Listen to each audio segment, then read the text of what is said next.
I have a lack of eyelashes. Same. I feel like mine are falling out at all sorts of Dude. times. Crazy. And then I watch these fucking bitches with just like... All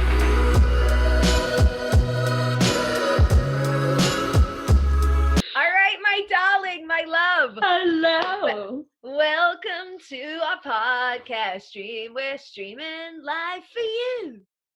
Yay! And you. I don't know if I got to tell you about how we found a podcast studio basically in downtown Providence. We had it all worked out. We were recording things there. Everything was going well. And now we're in quarantine world where we are all in right now. And so we no longer go to the studio, and we're like, all right, we want to make a podcast and we want to make this happen. And so we are using whatever we have at home, and this is what it will be from now on. So maybe we're making it work. Exactly. Maybe we'll use the video, maybe we won't, but we figured it was fun to record it anyway. Yeah, and it's fun. It's way more fun to see you while we're talking. So exactly. We continue to be our animated self. And might I say, for the purpose of the podcast, I did a little bit of makeup today. First makeup in over a week. It's, it's quarantine. It's the same. I think this is the first time in 2 weeks, honestly. I went to work last Saturday, so it's like you gotta kind of put on some makeup, to like. I feel like it's against server bartender code. Like you can't go to work without any makeup. Though I love a fresh face. Look all right. You need to look like you're like, I came here to make some motherfucking money tonight. Bitch. Well, you should probably say that, but you should look like, I just look nice all the time, so give me your money. Exactly. I can't tell them I did this just for you to try to make $300 tonight. Enjoy my eyeliner, but no eyeliner today. Though I will say I've been doing the penciling of the eyebrows a little bit. Ooh, I do. I was gonna say they look very full and nice. Thank you. Good. I like to think that's mostly my real natural eyelash. And I really do think it is. Except eyebrow. Not eyelash. Eyelash are all natural. I dream of having, Lord knows these are natural. If these were fake ones, then I really have a problem going on because I have a lack of eyelashes. Same. I feel like mine are falling out at all sorts of times. Crazy. And then I watch these fucking bitches with just like. Well, most of them are fake. They're definitely fake. Most of them. And meanwhile, I want to just rip Kevin's right off and pluck them on my eyes. And I'm like, you. Boys. I swear. And Latin boys, I have to tell you. Like, all of them. Same thing with Shanna's husband, Jay. I mean, he's Portuguese, but my God, forever, since the day I ever first met him, I was like, if I could just get half of those, I'll just trim yours half down, you'll still be fine, and I will have extraordinary lashes. And what would you have done? Like super glued them on or like threaded them? I'm not really sure how the process goes. I bring them to one of those nail techs, an eyelash tech, and they'll put them on. They'll put them on for me. They'll glue it up together. They'll figure it out. Bada bing, bada boom. They'll make it work. That's what they do. I bring you hair, you attach it to my lash. No, but I've got the little like blonde pencil thing, and I just draw in like a little bit right here, so that because the ends of mine get so blonde that they look like, they'll end up looking here type of thing. Yeah. So anyways, I feel like it's like just enough that's like, ooh. Yeah, I like it. It gives it more shape too. I tried that the other day, the last time I think I wore makeup, but it was too dark. So I was like, oh God, this looks terrible, but it was too late and I had to run out the door. But then went later, I was like, oh, it actually doesn't look so bad. So maybe it had worn off a little bit. I think it just takes time, because I remember the very first day I ever bought it, we were actually going to Greece for Jenny's wedding. And I was like, I'm going to pay to get my hair done, but like, I can't also swing paying an extra $50, $100 or whatever for doing my makeup. I'm only going to do my hair. I can do my own. I'm like, I'm good enough at makeup. I think I can do it myself. So I watched like a bunch of YouTube tutorials, and that was just when like coloring your eyebrows and stuff, this was like almost 2 years ago, was starting to come in. Yeah. I was like, all right, I'm going to buy one of those things. And Savannah, the first time I fucking tried it, I had a full face of makeup on. I colored them in and I was like, oh my God, they're so dark. They were so scary that I legitimately was like, I need to wash all of the makeup off my face and start all anew, because it was just, it looked so much darker than like my normal hair and my normal face, that it was just like, hello, I'm Eyebrow. Right here. Nice to meet you. So, you know, you have to proceed with caution. You have to make sure that like it sort of is only slightly darker than maybe your natural hair. But I am excited to report that Did you dye this, or is this natural? I really lightened up my hair last year. It's like we both know this human being, and I don't want to like talk shit on the podcast. I know. Yes, you told me about this fiasco. Not fiasco, but investment. A lot. It was an investment. I'm still paying off my credit card, truly. So I don't even know what this is going to have cost me. Oh my God! Don't look at it. Just don't, because at this point it's... No. And the worst part is like I've just been dying to grow out my hair ever since, and I'm like, oh great, so I spent $700 to just wish and hope and dream that my hair would grow back. So we're in the process. Actually, Karam from college just seen him in forever. I've not seen it. I think you guys are in the same neck of the woods. It's his family's pharmacy that's like on the corner here. Oh, I should go and support them. I mean, well, if I gotta bring the mask and the gloves. Not that I need anything from the pharmacy at the moment, but if I do, I will. In the coming weeks, you don't know what you might need, and that'll be a good spot to go. Right, even if it's like tips. It's every dollar counts. Every dollar counts. It's true. But he sent me something yesterday because did he cut his hair? Oh yeah, he did his own haircut. I don't know if you follow him on social media. I do, but I haven't seen it. He did his own haircut, and I was like, oh my God, that looks amazing. He's like, dude, if it didn't come out good, I knew that like it wouldn't take much time and my hair would go back. I'm like, yeah, the difference for guys, isn't it lovely? Yeah. I'm like, I cut 16 inches off my hair. Now I just sit and wait. So he sent me a tutorial of like oil, coconut oil and these things that you leave overnight. And I think castor oil and all these different oils that are good for penetrating the scalp and helping your hair grow quicker. And biotin and collagen and all that. Exactly. So I'm interested in trying those. That said, the last time I tried to do like a coconut oil treatment that I left overnight, I like showered the next morning before I needed to go out. I was like, oh, this is going to be great. My hair's going to be so luxurious. As it dried, I was like, why does it still look wet? Why is it still wet? Oh, because it has so much fucking oil in it still. You did not get 1/3 of the oil. The whole day I was like, is it still wet or is it dry? And it's like, yeah, bitch, you have 5 bottles of oil in your hair right now. You have to really be careful, because I love coconut oil for everything, for food things, for skin things, for hair things, for teeth, for all of it. Put that shit on everything. Yes, really, truly, because it's actually, you also, I don't know if you know this, it's really good for brain health as well. So if you do like a teaspoon a day and you just ingest it, it helps keep your brain cells active in basically like pre-dementia or postponing dementia of any sort. So amazing. So, but I know people, depending on your hair type, it can either fry your hair, depending, or totally keep it like an oil slick. Yeah, that's the thing. It's like there are so many, I want to learn so much more about nutrition and supplements and all these things. Talk to my uncle. He knows it all. Do you want to know Literally. I know, and I've already taught. Literally, no. I mean, there's not one thing you could think of about a supplement that he don't know shit about. It's true, and he'll tell you the good things and the shit things. He'll say that, really, Savannah, you bought that. Why, you wanker? He doesn't like it when you bring things that are really going to do damage, and he knows all the things that are good in what combinations and what elixirs you can make. Right. And that's the kind of guru that I want in my life, you know. Well, he has a website. Does he? Yeah, I'll have to send it to you. All right, good. All right, but I just want to come live at your house during the quarantine. Yeah. I mean, it's crazy town over here just because they're trying to get their house on the market in the next couple of months. Madness. It's crazy. So, going through everything, getting rid of things, retouching. Dude, and a whole house. You know, we moved last year, downsized from 1,250 square feet in my loft to, I don't know, 550 here, and just losing a little more than half your space, like packing that whole life up. We got rid of, I would say, 3/4 of our stuff. We were like, we're going to be fine when we move now. We have a tiny apartment, but we only have a little bit of stuff. We're good. We moved everything in here.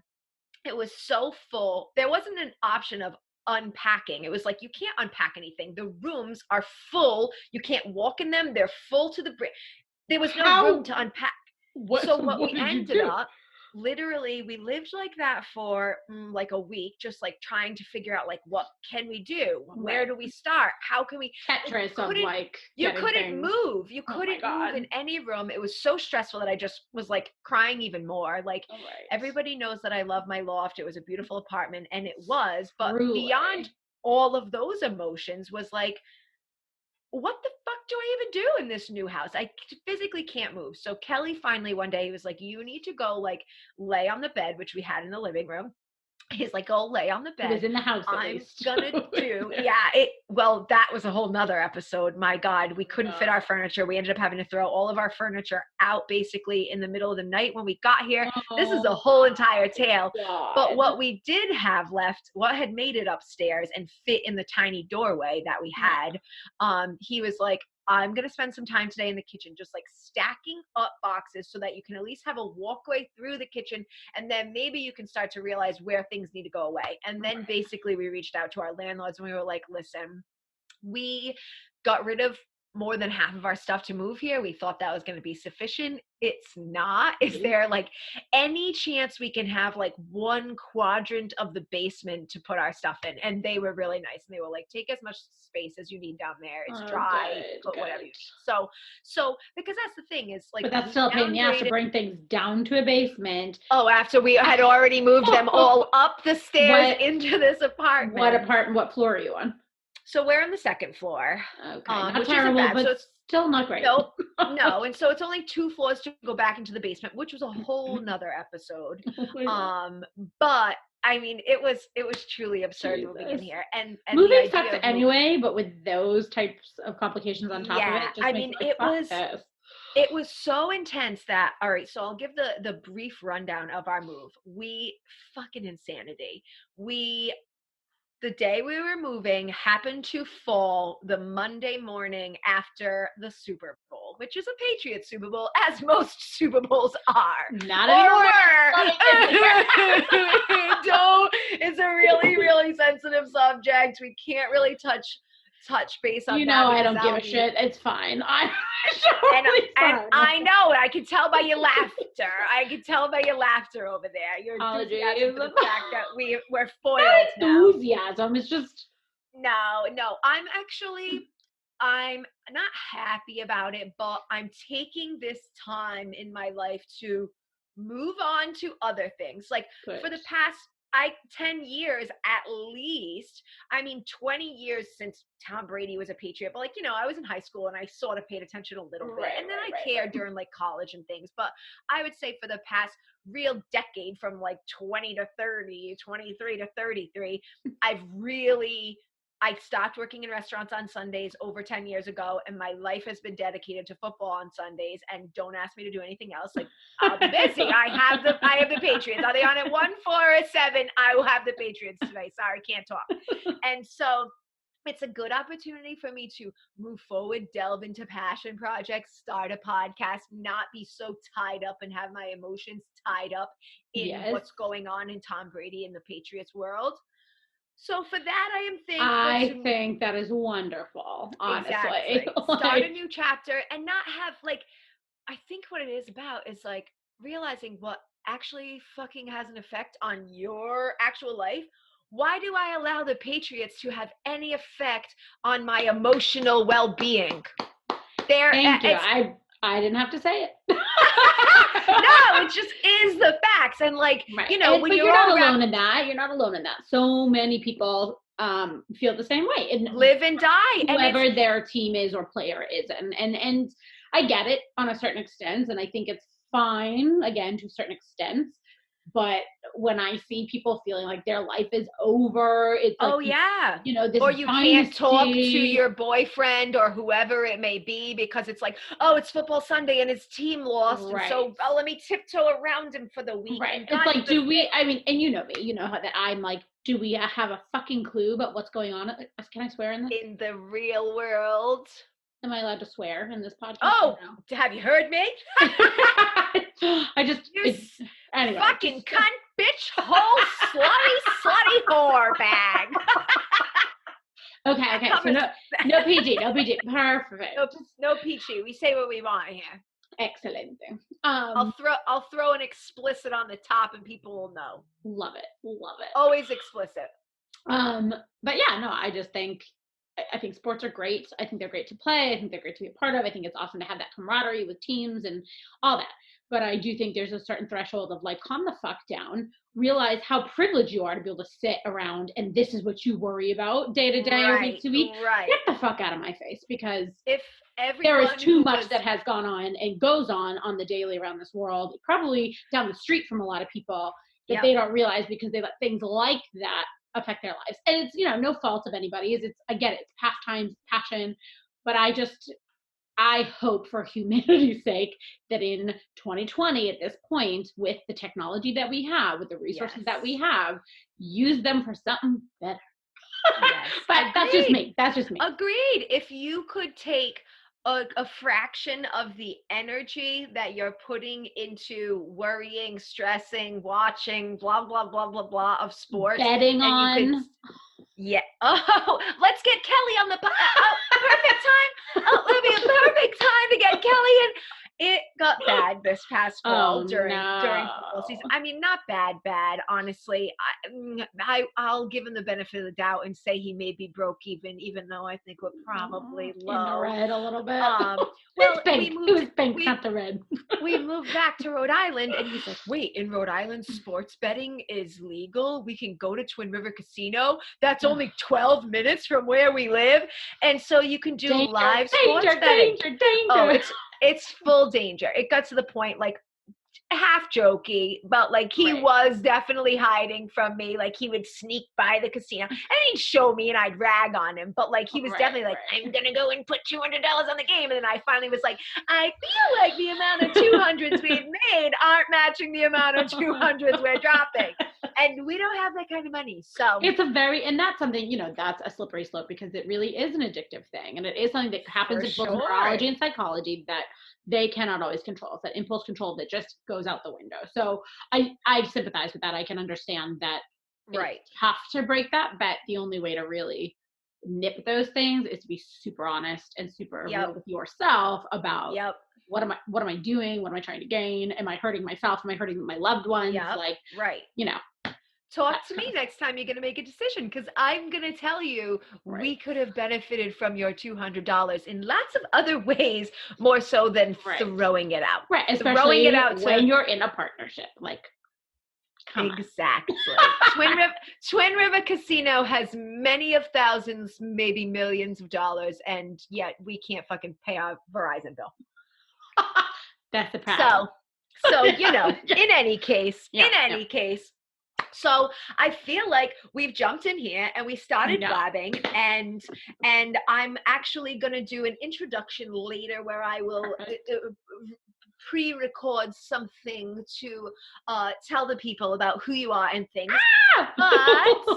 But for those of you listening, because I didn't even really introduce you or say anything about you at the beginning, this is one of my very, very best friends, Savannah Armstrong. And I was thinking of last night, like thinking about how we were going to do this podcast today, and I was trying to remember my first memory of you, and if I could remember my first memory of you, and I'm curious as to if you have a first memory of me or if I should share where I think we originally met.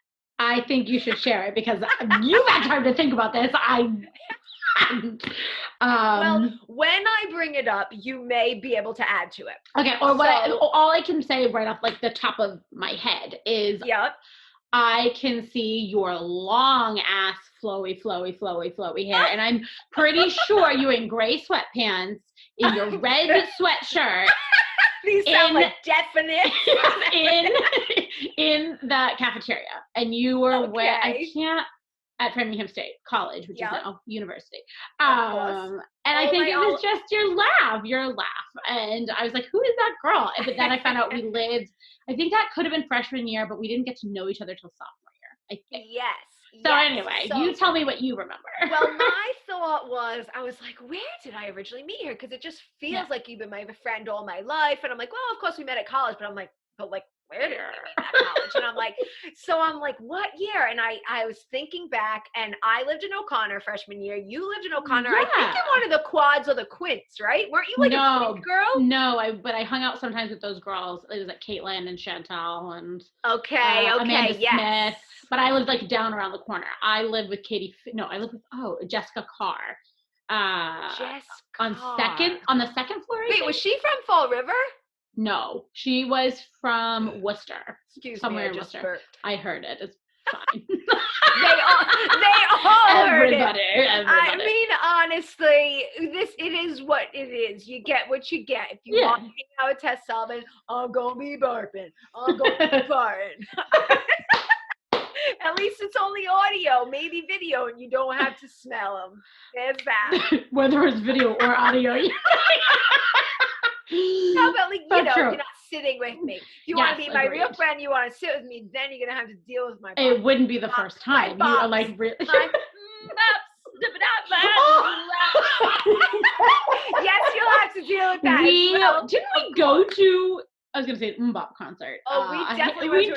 Concert. In Nashua. No, the beach. Hanson Beach. Hanson Beach. Yes.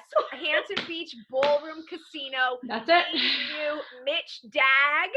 And Kerry Webster. Yes. And that was a fucking kick-ass show. That was fun, I have to say. That was a really fun show. It was my goal. I don't think I've spoken. This is going to be a fresh new podcast, so I've not spoken about anything with our many, many, many listeners that we have. Yes, clearly. But they don't know my love for Hanson. We will obviously get into that at some hour, but I have loved and supported them since 1997 when they erupted in 5th grade. I evidently in 6th grade, someone told me once that I could have, quote, had any boy I wanted, but I was too in love with Taylor Hanson. I don't regret that. That's all right. And most of my days, and especially college years, were spent trying to bring people to the light and show them a Hanson. And that was us kind of amusing you and going with you. Yeah. And then we're like, oh, this was actually really fucking fun and really good time. Yeah. I can't think of one person, and I would say probably Alyssa Abdallah. Maybe I should get these people's names on my podcast. But I would say she was like the most avid Hanson hater. Like it got to the point that I remember her like trying to do like a intervention with me, like where she came was just so annoyed. Truly, she came into my dorm once, and I just remember she's like, they're everywhere. They're on your computer. They're paused on your television right now. You're on the boards. And I'm like, and so for her, it was particularly bad. And she still went to a concert with me. I'm pretty sure really enjoyed herself. So once you go see Hanson, there's no turning back. It's just is what it is. I mean, true. I do remember really enjoying myself, but I don't think I've heard them. Not since. I won't say since. Well, that's sad. That means you're just living a very sad life, Savannah. And I will burn you some CDs. Oh, perfect, because I have so many things to play them on now. Good. Yeah, right. And in this quarantine period, you want hours of content, and like you just perfect. I'll leave you to learn all the lyrics, and then we can. But I'd also together. like their very specific music videos and posters sent along, so that I can really visualize. Okay. I could send the original VHSs as well. Oh, excellent. Do you have access to a VCR? I think we just threw it away, but maybe I can find it, dig it out of the trash. Should we inform our younger listeners of what a VCR is? Oh, I think they'll stop listening about 2 seconds in. So, and just you're probably right. It's best we leave it in the dust. Yeah. So back to college. Okay. College. Yeah. So what is your first memory of? I know that that we both lived in the same dorm, but we weren't necessarily friends. Right. And then it occurred to me, I'm 99% positive that actually, indeed, we were in the same anthropology class, second semester, freshman year, and you were brilliant. And you always talked in class. You sat across from me. You? Well, no, but like, it was a class that I felt I enjoyed, but maybe at times was like over my head. And I was like, I'm not an anthropologist. I'm 15 years old. Like, I don't understand any of this. And he was, was he blind? He was like visually impaired. I actually just found a paper going through all my old stuff. And it was like in like size 14 or 16 font because he needed us to print it that was way. the best. That was the best thing because you were like, yo, my paper's 5 pages already. But no, I remember I sat beside Elena Mangiano, was I think her name. She was that little dancer chick. She was sounds really familiar, but she, I think, lived in O'Connor as well, so you'd probably know her from back in the day. But Lord knows it's been a lot of years, very long time already. I was 17 at that time. Oh no, maybe I just turned 18. You probably, you were 18. Yeah. It was second semester, But I remember you being in my class, and again, we weren't friends. We didn't forge a friendship at this time, but I remember you sitting across the room from me. You were always like well-versed and like talking about topics. And I just remember that class, like, I feel like he always kind of wanted each person in the class to at least like say something to be recognized. And like, I always remember being like, I'm going to get something in. And Lord knows I'm a talker, but like, I mean, those topics were like intense. Yeah. That was the first time I ever read about like female circumcision and genital mutilation and Papua New Guinea. Margaret Mead. A little over. If you'd like to access the map, Australia, and then is it here? Yeah, the yellow. Yeah, okay. Yeah. That's what I thought. Because then it goes into Indonesia. One day we'll do a geography lesson with Savannah. Oh, maybe we'll do that right now. I do want to get into, so just basically, so that's how Savannah and I met. That isn't where our friendship was forged, obviously. No. In which case, it must have to do with like when I joined drama club. I think so. Like, something like that. So like I was in Clue, and then somehow I got introduced to the vagina. There was vagina monologues. There was also About All the Sexes. There was a couple different things. There were like, and then maybe honestly, I think a person that could have connected us and brought our two worlds together strongly could have been Jenna Haley. Oh my God, Jenna! Love her. Best humans. I've completely lost touch with her though. Like completely. As have I, and I think she actually is back in your area. I think she lives in Newton, Belmont. Because she went to a school around here. Emerson. So she left Framingham to go to Emerson, which I was devastated at the time because her and I became like best friends our sophomore year in college, and we were in the same major. We were working on all of our projects together, and I just felt like we had we were going to do our radio show together, and like we had so much coming up.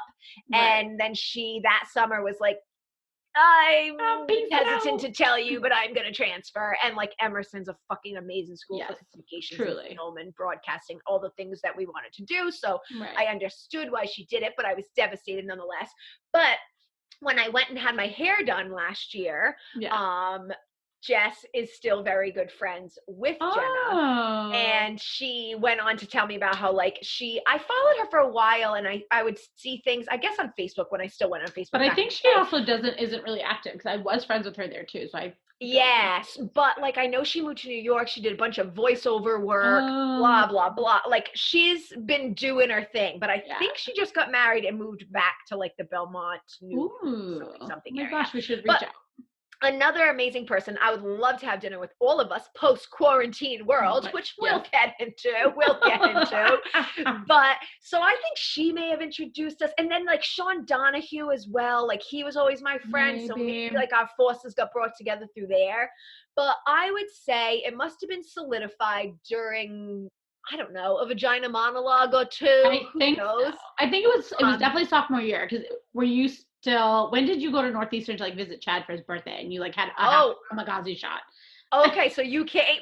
That was early. That was the very beginning of sophomore year. Yeah, so we were hanging out then because I remember very distinctly going there. Yeah, so maybe second half of freshman year even. Maybe. I wonder if we became friends the second half of freshman year. Maybe because then we were like, oh, we're in anthropology together, which I loved that class. Yes, we must look back at our things and find the first, yeah, I don't know, photo evidence of a time that we were hanging out. This is very interesting. That Northeastern one, I know there was definitely photos. Oh, that was so fun, and we brought everyone up there, and I did my first half a real shot. I know. Ooh, that was so daring. Kamikaze. So like half juice anyway.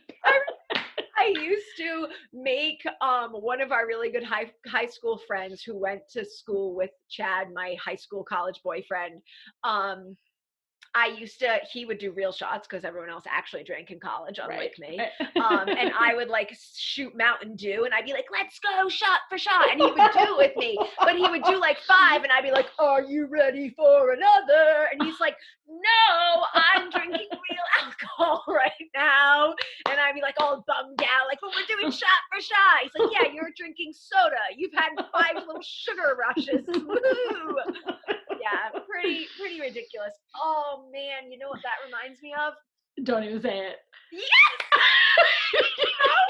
Wait, do you know what it is? The first time you smoked and spit on me? Oh, good Lord. That's an extraordinary one that we should definitely tell. But just before that, or around that same time frame, I'm thinking about the night that me, you, and Jess Fritcha, and my manager can cut these out. Oh my God. Oh my God, the scorpion balls. We went out for scorpion. Oh my God, I remember it now. It's all coming clear. This was like our senior week. So it's like, the very last days of college. Mostly you're just hanging out with friends, maybe taking a final, getting ready to graduate, going on like spring fling weeks, whatever they call that, like senior week of events and shit. So you're just basically having fun. Every night's a party. You're going to miss these people. You don't know when you're going to see them again, et cetera, et cetera. Me, Savvy, one of our dear friends, Jess Fritcher, who was always in the Vagina Monologues and in other plays and things with us. The 3 of us went out to, I don't Fusion. Fusion. It begins with an F. It begins with an F. I think Fusion. I think that might have been the name of it. So we went out to this Asian bar, Chinese restaurant, sushi restaurant, whatever it was, to get scorpion bowls. I don't think I'd ever had one in my life. Also, as Savannah has already prefaced, I was not a big drinker. I didn't drink. I didn't smoke. Everybody just knew me as like Tess is high on life. That's how she is. But like I was still down to, like, once I turned 21, I was like, yeah, I drink now. But like I didn't necessarily have the experience that others had at my level. I was just like, I'm new to this and I drink now. College Tess, yeah. So we went out for these scorpion bowls. I distinctly remember the 3 of us walked up to the bar, and tell me if you remember this. Walked up to the bar, you ordered, you go, we're going to get a scorpion bowl. And the guy's like, okay. Now the guy being a cool dude, he's like, I got 3 cool chicks right here. I'm going to hook them up. He grabs his alcohol bottles and he's just like, pour. I mean, this bowl is filling up, and I'm just like, it wasn't like a typical. It was like a jumbo. It was a punch bowl. Like, yes, it was a punch bowl. It was not like the cute little one with the little volcano in the middle. No. This was a glass raised punch goblet. Yes, massive. He fills it, I would say 80% with all liquor. Throws some ice in. Takes like a topper of pineapple juice.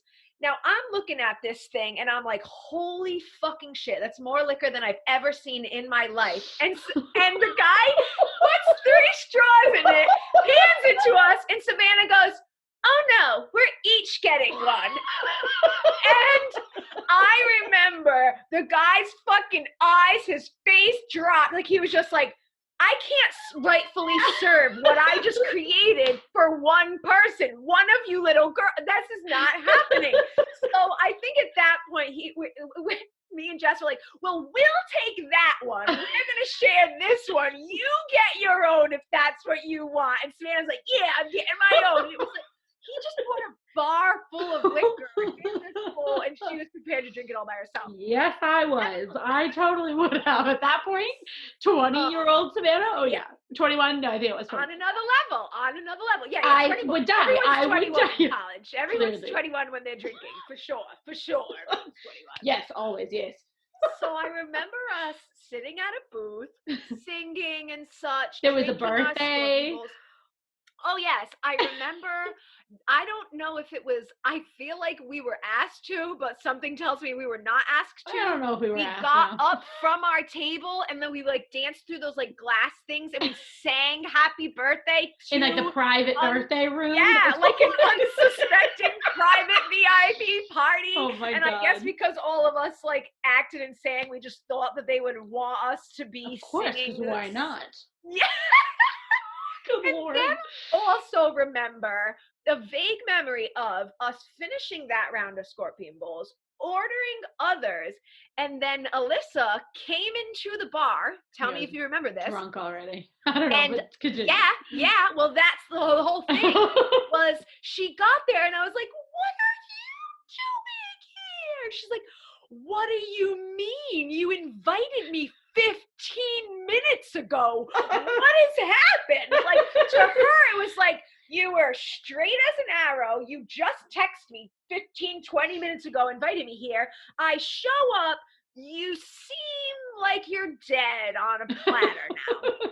I then recall slinking into the bathroom where I sat for most of the night, and then put my face on the toilet side, throwing up, just being comfortable on a public toilet, just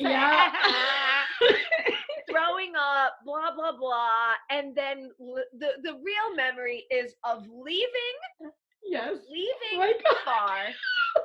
And was it you or Jessica? I think it was. Right? No, I think it was. It would sound like me, but I actually think at this particular time, Jess was even more bold and brazen than I was, and she was the driver. So I remember it being like in between her legs, went her hands on the steering wheel or something. So what we're getting at is we go to leave this bar, and Jess takes what's left of the Scorpion Bowls we have, marries them together in one, runs out of the restaurant with a full Scorpion Bowl, puts it between her legs to leave the restaurant, and the bartender is standing behind our car. He's like, "You can't leave. You can't." I'm like, "Why won't he let us leave?" She's so oblivious. Like, "You have the Scorpion Bowl." I was like, "No, we don't." He's like, "It's between her legs." Oh my God. And he had said something about, if you don't give it to me, I have to call the police. And so then from what I remember is like, so I think we ultimately gave up the Scorpion Bowl, right? And we get home safely. The kids listening, do not ever do this. Do not ever drink and drive. Not smart, not good. Have a DD at all times. None of these things are smart. So we, black out essentially in our home. Right. And then the next morning, I think, was it me who called you? I remember showing up to the cafeteria. Yes. Now, granted, it's like midday. Like, this is not morning. This is like 2 p.m. Cats closing at 2:30 for lunch, and I'm just barely making brunch. Like, just get me a meal. And I came in, and you were chanting from the other side, "You're not arrested! You're not arrested!" And I'm like, "What? Why would I have ever been arrested? What did we do to get arrested?" But then I'm pretty sure we couldn't find Jess, so we were like, "Did she get arrested?" Because it was very confusing, because we thought someone had been arrested, and I think I had been calling your phone or something, and it was off or whatever. Who knows? I don't know. Who knows? Who knows how we even just got into that? I don't know how I survived those years. And then my years after that, I don't understand. I'm very lucky to truly, alive. It is unbelievable. I have to say, I feel like, I haven't made too many stupid, like, drunken driving decisions in my life. But there have been a few. There have been a few along the way. And the last one I remember, when I was still living at home after college, I did a bunch of shots with my friends, and I drove home. Shouldn't have done that. Yeah. And my only memory or realization of it was I must have been so drunk that I threw up, but not like in a toilet or anywhere. I threw up on my rug in my bedroom, and in my drunken stupor, the only thing I could think to do evidently was put a towel over it till I could like properly deal with it in the morning. So I hid it, and then I woke up the next day and I was like, what the fuck's the smell? What the fuck's that towel doing? Pick it up, throw up everywhere. I remember going downstairs to my aunt and my uncle, and I'm like, do we have like a vacuum like cleaner for a rug, like a rug cleaner? They're like, yeah, we do. Why do you need it? I'm like, I think someone might have thrown up on my. They're like, yeah, it sounds like. I'm like, I've learned my lesson. I've already learned my lesson. I won't do it again. But yeah, fucking. It's crazy. I definitely have not had a ton of like drinking and driving things with other people or anything, but I've had plenty of ridiculous shenanigans of drinking and being drunk. That's many locations around the globe, and it's unfortunate. For damn sure. So I want to get to that next, which is basically both Savannah and I know for myself, I always wanted to travel. I always wanted to study abroad. It kept being something that was on my list of things to do. I remember when we first like got into college, I got some pamphlets about like studying in Ireland and England and like a few different places in the UK and things. And looking over those and trying to figure out like how tuition was comparable. And like, I did not come from a family with money. I went to school on grants and loans and scholarship, whatever I could. And so it seemed like altogether too difficult. I'm like, how are these credits going to transfer? How am I going to get this money to work? Like, I don't have the money. I'm not a privileged student who's going to be able to afford the opportunity to study abroad. I hope someday I'll get to travel, but this isn't going to work out for me. And I just sort of like tabled it. And then my best friend, Emily, who I grew up with, she went on semester at sea our sophomore year in college, fall semester, had the most epic time. I remember hearing all about her trip, or her junior year. I think it was junior year. I think it was a year before us, or something like that. So hers was our junior year, fall of junior year, and then we had senior year, and then we went. But she went, sounded like the most epic trip. Like, I remember just reading over her journal with her, so desiring to go. Obviously, we knew it from when it was on The Real World. I didn't know that, actually. See, I didn't pay tons of attention, but I used to watch The Real World when I was a kid and like Road Rules and whatever. Yeah. And I remember that season actually was sort of a disappointment because it was like normally they lived in the Winnebago and like they traveled around doing like competitions. And then that season got like really weird and they were like at school on a ship and it was kind of like, what the fuck is this? Where did this come from? But I remember like Yes and Veronica were part of the cast and they were like, ugh, big deal and whatever. But I didn't really watch much of that season. I just knew they went on semester at sea, whatever that was. Yeah. And then Emily went and it was like, gosh, that's be the most epic trip to ever go on, but I'll never be able to do that. And then fast forward to you and I have been really good friends throughout most of college, evidently, as we figured out. Yes. And I feel like you brought it up at some point or something that you were thinking about wanting to go. And I was like, holy fucking shit, that's a trip I wanted to go on forever. I've always wanted to go. Like, my best friend went on 2 years ago. I dream of it. And we talked about it a bunch, but we were both, I think, in a very similar situation where we're like, we don't have the money for that. How do we work this out? How can we get this to happen? And I feel like we both were a little bit like, it's not going to happen. Like, how? It's so much work. And like, and no one at our college had ever gone on it before. So like, Framingham State had no avenues by which to direct you on, these are the ways to go about it. And this is how you get scholarships. So this is how you get grants or money or loans. Like, they were just like, yeah, we're not really familiar with that program. So you're not going to do it. Yeah, exactly. And so I remember we went home for Christmas break. And at that point, it was just sort of like, I've got one semester of college left. We're not making this happen. Like, I'm going to graduate in the spring and it's going to be over and there's no other time for it. And I remember IMing you. Remember the IMs, kids? The old IMs? Savvy Girl 19. Oh, Tessica 1, 4, 3, 6, 2, 1. Hit me up on AIM, baby. I probably have an away message, but I'm not really away. You know what I'm saying? Everybody lived that life. Sending like a period just to like see if somebody else. Absurd. It was absurd. The whole, like, I'm always away. I guess it's sort of equivalent now to that my moon's always on. Like, I'm steady on Do Not Disturb. It's like I don't have a phone. You can try me on my phone, but I'm not going to be responding. Nope. So, anyway, you and I was like, hey girl, like, how's Christmas break going? Blah blah blah blah blah. Oh shit, it says my internet connection is unstable. Are you still there? Yes, it flickered for a second, but we're good. Okay, we're stabilized. All clear. But yeah, I remember sending you an IM and just being like, what's going on? And like, oh, I saw something about semester at C today. Like, are we definitely like not applying? Are we definitely done with that? And then you are like, oh, if you mean like definitely done with that, like, did I send in my application yesterday? Then like, yeah, we're definitely done with that. And I'm like, hold the fucking phone. You applied? You applied with that? You applied? You're like, oh, I didn't want to let it pass me. Like, the date was coming and like, this is something we want to do. And like, I just had to get the ball rolling. Like, maybe it won't work out, but like, you got to at least apply to know. And so I was like, well, fuck that. We're fucking doing it. Now I'm doing it. We got to do it together.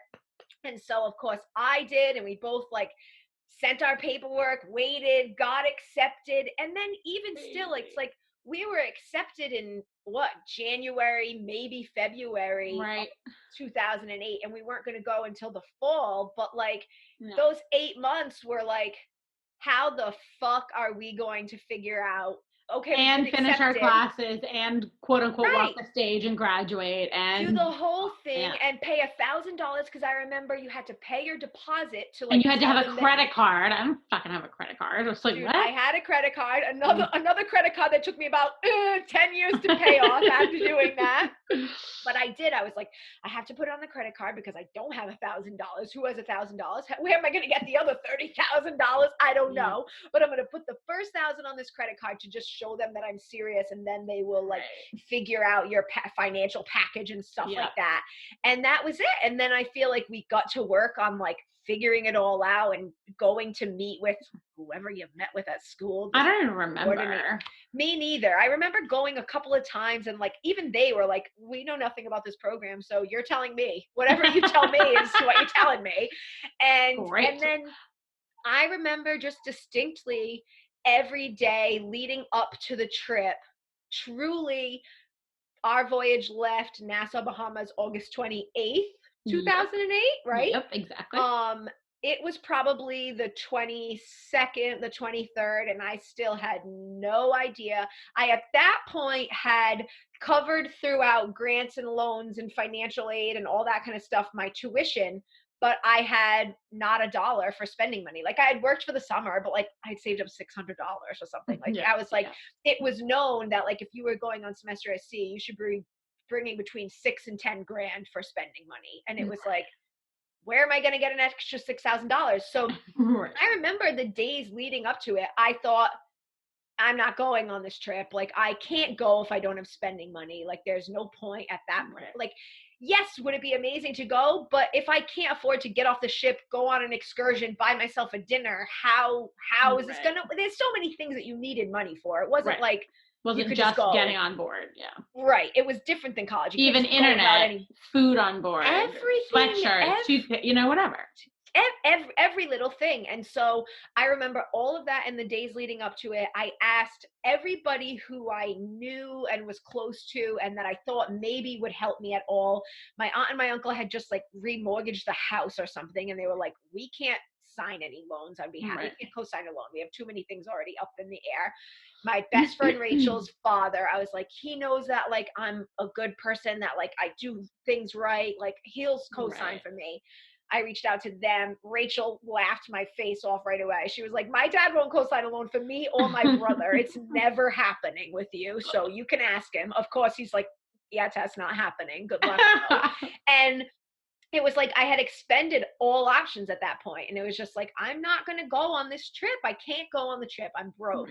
And then my Aunt Michaela, luckily, my angel, Aunt Michaela, my mom's sister, came into town to visit. I hadn't seen her. I'd only met her. I've talked to her on the phone all my life. Luckily, she's like stayed close to us, but I'd only met her in person once when I was like 14 years old. She came for like a couple days in the summer. So like we were close in the sense that we always had like a phone relationship, but like I've only met you in person one time. Right. Second time I'm seeing you. And she was coming to like take me like to come see me, take me out for supplies, you know, just like packing, like toiletries and stuff. That was her purpose of that visit? Her purpose was like, I'm going to come, I'm going to see you off on your journey. Like, I'd like to take you out for a night and like maybe bring you to Walmart, help you get some of your toiletries and supplies that you're going to need. Yeah, great. I'm going to get these toiletries to sit in my home. Yeah. And she like came and I basically just had to like lay it all out on her. I'm like, listen, like I don't know if I'm going still. Yes, I have my flight. Yes, I have all this planned, but like I don't have $1 to spend. And she was like, I will co-sign a loan for you. Like with no reservations, no like, girl, you better, I'll kill you. You better tap your name on you so I know it's real. Like no reservations, just like, if we can lock down this loan. And we tried like 3 different people. I remember like this one was like a no, this one was a no. We were like, all right. Like the lenders?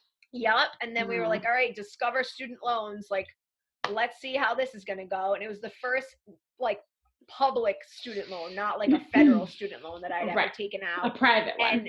And private. Yeah. So it worked, blah, blah, blah, blah, blah. But even still then, like, it worked, but they were like, oh, it's going to be a certain time period before like installments that they could give it to you. Exactly. It was going to give you an installments. And I remember we left for semester at sea and I had like I said, a few $100 and like a couple of people's parents like gave me a card like to wish me a bon voyage with like $50. And it was like, fucking sweet. I got $50. I got $50. Like I probably left with $700 or $800 to my name and like waiting for this money, this loan to come in. And I just remember going on semester at sea, fearing the worst. And even in like the first 7 to 10 days that the first like installment was supposed to come in, they sent something again. And, you know, like we're off at sea at this point. We only have so much internet. We can't really. This was 2008. It's not like it is now with the connectivity and stuff. It was a very different story. And so I remember the first chance that I got to like check my emails from my aunt or whatever, she sent me a message saying like, we've got this information. They can't send you the installment. We're not going to be able to. And I just remember being on that voyage, and I don't know if you ever had this feeling, but I'm curious to hear about your experience, because I remember every single day from the start of that voyage, even just getting to the Bahamas before we even got on the ship, I just remember the whole time feeling like an imposter. I'm feeling like someone's going to find out I'm not meant to be here. Someone's going to kick me off this program. I'm not rich. I don't go to a high-end university or college like so many of these students. My grandfather didn't invent 3M. I'm not a million. Like for half of the voyage, I think I was in a fear state of like, when are they going to discover I'm not one of them? I don't deserve this opportunity. And like, it was so crazy. And of course the money did come through, but there were times where it didn't. I remember owing your roommate Brittany money, like because I went to get money out in South Africa and like my installment hadn't come through, and then being like all of our friends were so wonderful and like, don't worry, like I've got you until you get it. And I'm like, what if I never get it? What? Like I don't know what's going on with this money. There's a chance I may never get it. So tell me about your experience with that. Okay. So some real life shit. Yeah, no, I mean, very similar to your background as well. You know, I don't come from much on the spectrum of being from, you know, the US. You know, now I know how privileged I am as a white straight woman from New England, you know. But growing up, we were very, very much on the impoverished side. I'm the first person ever to go to university or school in my entire family. I paid for everything myself. I did all of the loan paperwork and all of that myself. I worked 5 jobs throughout college to be able to make it work while doing a full course load. Like, I've always been a hustler in that regard, just doing whatever the fuck I need to. But a lot of it actually comes down to kind of that sentiment where Framingham had no idea. They're like, well, it's not going to happen, so sorry. That kind of sentiment, because even, you know, my family, when I was figuring out what to do at 16 years old was like, you're never going to college. You're not smart enough for that. And we're way too poor. It's never going to happen. And so when people tell me no, I'm like, oh, I'm watch going me. to do it. Exactly. So I don't know what that is in me. It's just some little fire that ignites, because I'm like, don't fucking tell me who I can or can't be. I'll decide that. If I fuck it up or I choose not to do it, that's on me. But you don't get to choose that. So that's always just been like something ingrained. So, which is a good thing to have. A motherfucking chip. A motherfucking chip. Yeah. Tom Brady still got the chip, but enough about him. Enough about him. But yeah, so I never thought I'd even go to university. So the fact that I was at Framingham was huge, you know, and I originally just applied because I was like, I'm gonna have nowhere to live. I need a place to live. So right, where do I go when I turn 18? Right. What does one do? Well, you know, I'd been kicked out at 16, so I'd already been on my own pretty much for a year and a half before I went to college. But so crazy. But freshman year there was a study abroad fair, and so I remember going to that, and I had always thought in my head, like, if I ever go anywhere, I want to go to Italy. I want to go to Italy, like Eat, Pray, Love, before Eat, Pray, Love had even come out.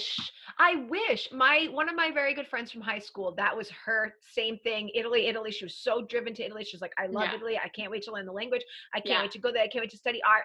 And I feel like I was like, why was I lost upon that? Because I've always loved Italy. I love their food. I love their culture. It's my dream country now that when I go, I'm never coming back. And why wasn't it top of my list to study abroad in Italy? I don't know. Well, now it's all right because we'll postpone Italy until, you know, all this debacle is done. Amen. But it is an incredible place. So I've been fortunate enough to go later on, but we can talk about that later. But yes. So, you know, I always thought, if, you know, it was a pipe dream though, like just being at Framingham, right? Which, by the way, at the time was the cheapest 4-year state school in the state. So, and each year would increasingly get more expensive. And again, that feeling of how am I going to pay this? How is money going to come in? What am I going to do? But so semester at sea had always been like, I remember I had kept the pamphlet from that study abroad fair and the Italian one too, but I ended up throwing, like, you know, throughout spring cleanings along the way, threw everything out. But semester at sea, I swear to you, Tess, like I would hold on to it, and every time I find it, I'd like sit in a little quiet corner in my bed and I would read it and I would just cry. I would just cry. Yes. Like I couldn't explain, you know, that feeling of how profound it was that I need to do this for whatever reason. You know, I didn't know at the time. I just had that longing. And so when we were going back and forth, I was like, no way. It's hard to get into. It's crazy expensive. Who the fuck am I? Like, it's not going to happen. Right. I need 2 classes to finish to get my degree. Why don't I just get on at a community college and be done? You know, blah, blah, blah, blah. And then over that break is when I was like, fuck that, because that sentiment you were talking about when you were on board, like, I don't deserve this. I'm not part of that. And I, you know, in that time frame in my life, throughout college, but like was a lot of that starting to scratch the surface of figuring out what is my self-worth and who gets to define that. Was nowhere near where I needed to be, but that during that break, I'm sure something happened with my family and pushed me over the edge. Like, fuck this, I'm applying. And if I get denied, then I get denied, but I'm not going to deny myself the chance before, you know, beforehand. So let them decide. So, you know, so once we got accepted, I'll never forget how loud I fucking screamed. Friends ran from down the hallway, like, what's going on? And I'm just like crying, you know, like you never in my life thought. And then everybody I remember was so excited for us. The whole senior week. Absolutely. Yeah. But then, you know, it was fucking scary to figure out the financial piece. You know, I ended up, because I had been familiar with the process of applying for things and run into a ton of fucking obstacles throughout the 4 years of college, almost having to withdraw sophomore year and not going back because I just didn't have a way to do it. Figure out a way, because I'm scrappy like that. And a big help for me was always my summer job. Like, I lived for free up in the woods in New Hampshire, working at a residential summer camp and just pocketing all the money that I made, which wasn't a lot, but to not be spending anything to survive. Plus, I feel like you had a good people who were raising you up and helping you realize your potential and who you were. Oh, where are we connected? Yes, we're connected. We're good now. Okay. But I feel like you had like a good leadership team of people there who believed in you and were trying to show you your worth and help you figure that out. There was one of she wasn't there at that point anymore, but she is crazy because in recent events we're like not close. But prior, she was the first adult in my life to ever really tell me that I'm worth it and that I need to go to school. And so she just always was like, you owe it to yourself. And so that was always that little book. And like, and people there, you know, we all came from pretty fucked backgrounds and really, really lower on the socioeconomic end of things. So we all understood. There was like just this deep understanding, and we could be whoever we were and fuck up and learn and grow and whatever. So I'm forever grateful for that space, and that really helped me get on semester at sea. But it was hard. It was really hard financially. I took out my very first and ever credit card. That's right. I still don't have a credit card after that one. So I was like, fuck that. I won't do it. Did you put most of your spending on a credit card for semester at sea? No, I had my debit card. So I put, I think, that original deposit on the credit card. I paid that off, and I didn't even really touch it much because I had saved up from working as much as I could. And then over the summer, that summer, I was like a little bit higher up. So I made a little bit chunk. I think I had like $2,000, maybe $3,000. All right. That's pretty good though. That's an impressive summer. Right. For sure. Right. Yeah. Yeah. For sure. For a little 21-year-old, you know. No, I think with me, it was like, I went back and, you know, I was like serving and waitressing, but because I was always at school and because I was always at school, they wouldn't like, it wasn't a restaurant that you just schedule. Like it was like, right. Like when I got back, they're like, yeah, we already have our 5 waitresses and they work every night. So if you can pick up shifts, you can put your name up in the back. Right. And so that was it. It was like once a week, maybe I'd be like, well, somebody give me your shift. Give me your shift. I'm trying to make some money. I'll take it. It's like, that's not, I should have honestly probably got a job somewhere else and been like, I can bank up money this summer. But, you know, I'm just like, whatever. I try to get a shift when I can, huh? No, but in the end, we did it. You know, we both fucking did it. As terrifying as it was, and hard in those moments, especially because, I mean, to whoever's listening, if you ever run these people on semester at sea, you know, not to offend you, but I'd say 80% of those kids were fucking douchebags who were super overly privileged and overly ignorant and blind to their privilege, to the point of like, how many people do you feel like were on that cruise? They called it a cruise to and drink their way around the world. Absolutely. And that was it. And it's like, you know, we're pulling up to ports of call in South Africa, and like people are going to go to Robben Island, and people are like, let me just go get fucked up, and I'm not going to go. Oh yeah. Or going to the tunnels and like. How do you prioritize? We rented the owner. This was one of the kids on our voyage's story. We rented the owner of Billabong's house in Cape Town, South Africa, and I took a shit in his bathroom sink. Do you remember that? No. True story. True story. Ooh, are you eating sushi? This motherfucker. Let's get a close up on that. What you got over there, girl? A little spicy tuna roll. Where'd you get it from? This is just a grocery store kind. It's not like a fancy one. Yeah, I just haven't eaten anything today, so I had like a couple bites before we hopped on, and now. Oh, I'm jealous. I'm jealous. Listen, I have to make a grocery store run count, okay? I go once every 2 weeks. No, girl, you're damn right. So, I mean, I guess that should bring us. So we have so many. Anyway, no, the one thing, hold on. I want to say one more thing about semester at sea. Say it. It's just, regardless of how hard that was, and so many identity things of feeling worthy enough or not, that is one of the most pivotal moments in my life. Oh, I'm gonna cry. It changed forever my trajectory of who I am in the world, and what we can truly do with our voices and with using the resources at our disposal to be there for ourselves and be there for others in a very real way.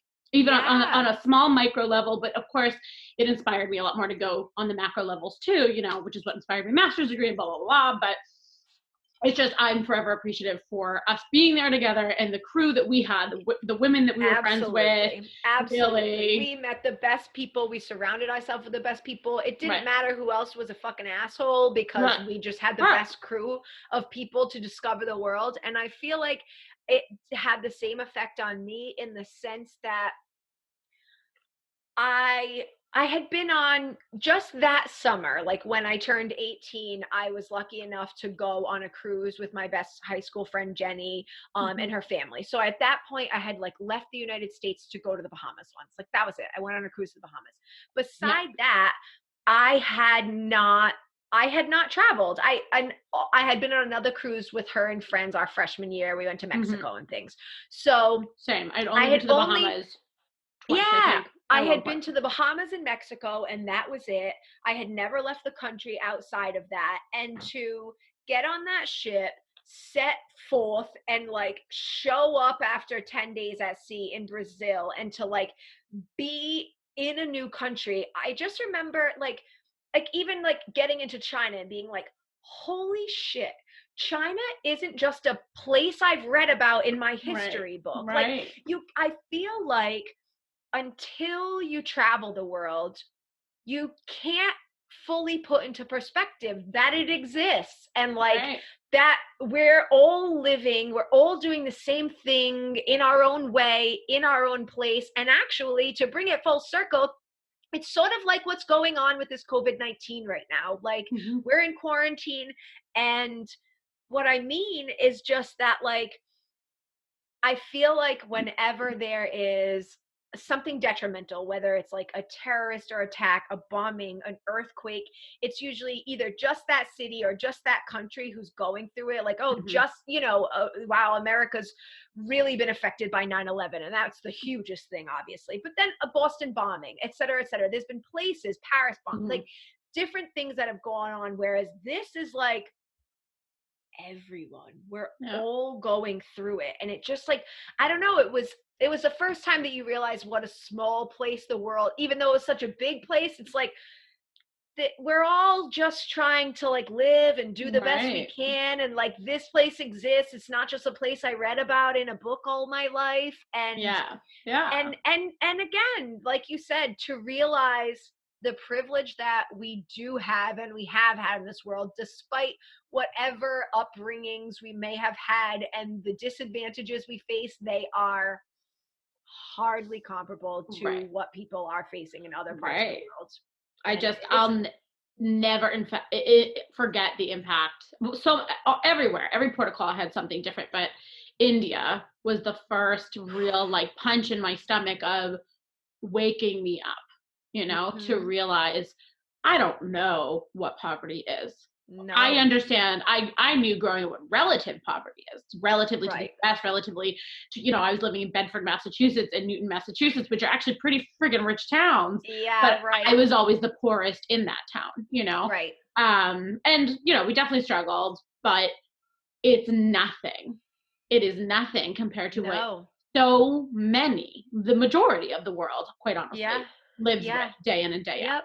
And I have to say, in all of my travels and places that I've lived, they are way more graceful and appreciative and humbled with what they do have and the support that they do have from their family and friends and their communities. And, it's just, I took many pages from those books and have always kept them with me a little bit. I mean, don't get me wrong, I still forget and get in my own head, and my own privilege gets in my fucking way, and the days, the ins and the outs, right? But I've forever changed and forever grateful for the people that we met, like Saeed and his entire family who took us in.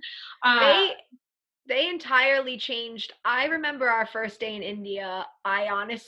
I couldn't handle it. Like, I remember getting off the ship.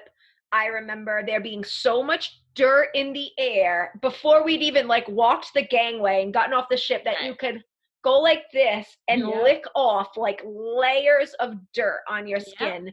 And then to finally get off the ship and just be met by children hanging from your arms and begging for anything, food, money, whatever you may have had, and just being truly culture shocked for the first time ever. Like, where am I? And honestly, I was like, get me the fuck out of here. Like, I don't want to be here. I don't want to be here another day. We're supposed to be here for 10 days. Get me out of here. I was completely uncomfortable with it. And it was only because our second day that we met Saeed. And even when we did, I remember being skeptical of him and being like, why would he want to be our friend? Does he really have a family? Why would he want to help us? Why would he want to take us to a tailor to get a sari fitted? Like, this guy has ulterior motives. but he didn't, and he proved that to us. I remember him saying like, oh, you can leave your bags in my car. I'm like, no, I will not leave my bag in your car. You're not stealing my shit. He's like, still, like, never in a million. He went on to open up his life, his family. He brought us on like excursions, brought us to temples. His wife cooked me beef just because she thought I ate beef. Like, oh my God. It was, we were invited to his daughter's wedding years later. When he planned his daughter's wedding, they reached out to me first and said, we want to make sure you're going to be able to come on this date before we set the date. I'm like, do not plan your daughter's wedding around me. Please don't. My God. But I have to like tell you that I'm having this weird thing. Well, I actually got Kelly for Christmas. And I look like a fighter with like cottage ear or whatever they call it. Cauliflower ear. Yeah. Cottage ear. I think I was thinking of cottage cheese. Okay, yeah. Yeah, I had cottage cheese ear, not tomato. You know what I'm talking about. Yeah. But no, I've been getting this weird thing lately, and I'm terrified of it because I'll just randomly, and it happens in my right ear. It'll just go like, just like a ringing. Yeah, that happens sometimes.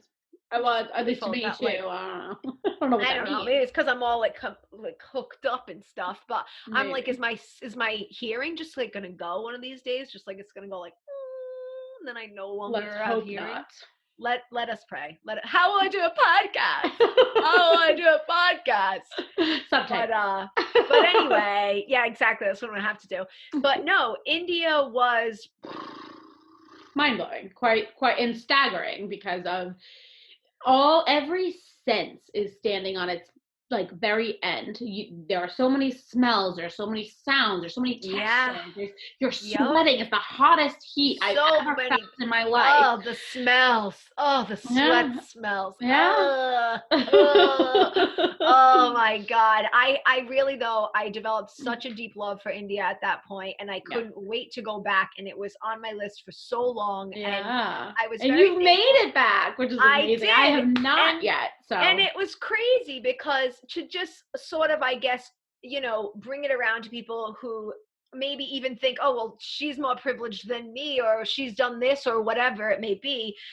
I feel like I went on semester at sea. It was such an extraordinary time. We were 22 years old, and I thought at that point, oh, now I'm a traveler. Now I'm a world traveler, and I'm going to travel for the rest of my life. And now I travel, and look at me go. And here, no, look at me stay. I did not leave the country. I'm trying to think if I went anywhere, but I traveled. I came home, I moved to California and back. I went to visit friends in Colorado. I went around a couple of places, but not much. I did not travel internationally again until I met my boyfriend, Kelly, who the podcasters, well, they don't know because this is a fresh new podcast. So my boyfriend's Kelly. You'll meet him at another time. But I was very lucky because at 22, I traveled the world. I thought I was a traveler. I never left again for basically 8 years. I met him when we were 29, turning the year before we were turning 30. And when we met, he had planned just maybe a month prior. He was like, I leave in 4 months to move to Australia for a year with my best friend. It's something we're doing. We want to do it. Awkward time to meet because I've been single for a while, really looking for somebody, but this isn't going to be the right timing. And I remember thinking like, I'm going to learn to love and let go. And this is going to be something new for me. And I will send him on his way and whatever. Yeah. And I, we dated for a few months while he got ready for his trip. It was heartbreaking for me when he was leaving. And then it was not until seriously the day before his trip, maybe we were barely 2 days out, that I sort of was like, all right, well, we need to define this relationship. Like, are you leaving and we're done?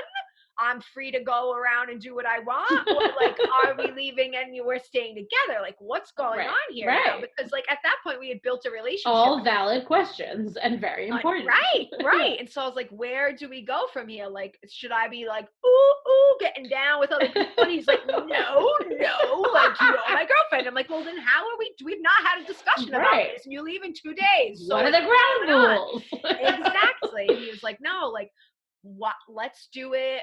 Would you consider coming to Australia with me? And I'm like, I can't come to Australia. Like, I've already resigned my life. I'm a cat mom. And honestly, like, and you had a sick apartment at the time. I had an extraordinary fucking loft, and I was just like, I can't leave all of this, and who's going to take care of my cats? And like, that's not an option for me. And I wasn't sure. And then my brother, luckily and thankfully, John Bruzzoni, he was like, listen, I will fucking stay here. I will take care of your cats. You've been wanting to travel again for years. Don't miss this opportunity to go and travel. You've been wanting to backpack. Like, it's something you want to do. I had wanted to do my yoga teacher training for so many years. And at that point, to do it in India, the birthplace of yoga, I was just like, this is going to be the most incredible thing if I can make it happen. And so I was like, all right, let's do it. He left the first week of June, right after our birthdays. I spent the next 6 months until the first week of December. And I was like, I'm just going to save up as much money as I can. I bartended my ass off. I made $25,000. I put it all in the bank. Amazing. Pieced out to Australia. And then we backpacked Australia, Indonesia, Thailand, Cambodia, Vietnam, and of course made my way back to India where I did my yoga teacher training. And it was extraordinary. And I'm so thankful that I made it back. However, the last time I was there, we were there for 2 months, and I got like a parasite, and I got tremendously sick. And honestly, we're 2 years home from being home from our trip, and I still have digestive issues because of it that will maybe never be fixed. So, India has taken its toll. Has taken its toll on.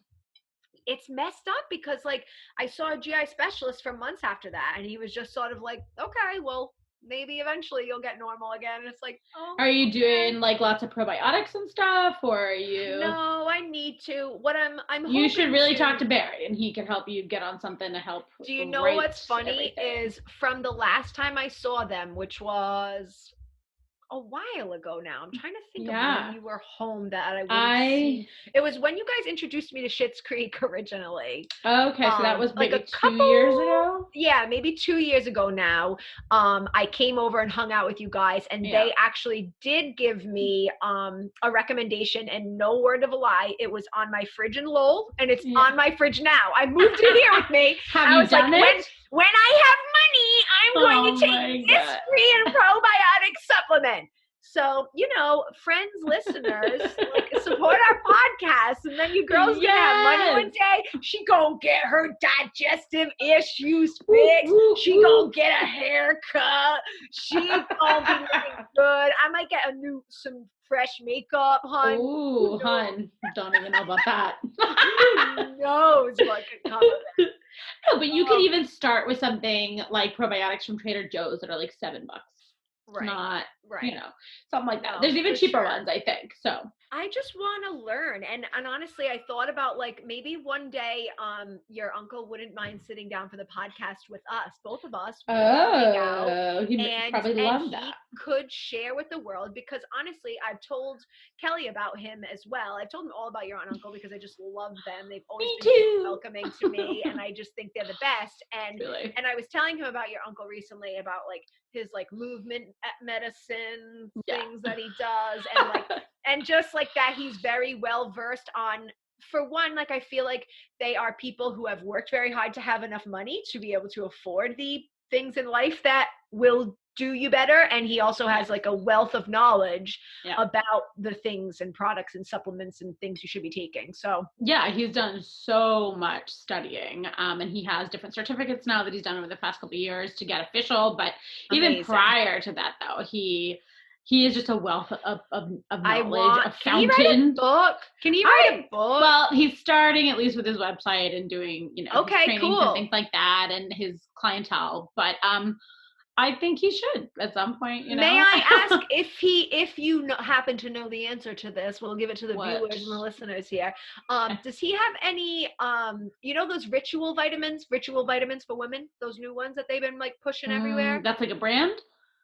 Yes. I don't know them, but they take tons of vitamins and supplements, but not the supplements for like the douchebaggy ones, natural ones that actually, they, you know, help with brain health, they help with gut health, they help with tons of different things. Your sleep, sleep is super important so that you can actually rest and regenerate and whatever. So I don't even know the whole list. He was telling me some of them the other day and I was like, what is that? Okay. Yeah, no, there's so many things. And Kelly thought I was crazy. And I don't know if I took a screenshot. 2 that I can remember, 3. There's cod liver oil, curcumin. Cod liver oil. I remember I think Ian's parents used to take that. There might be a B. No, I don't want to say that because I'm not sure. 2 that had really difficult names that I'm unclear about.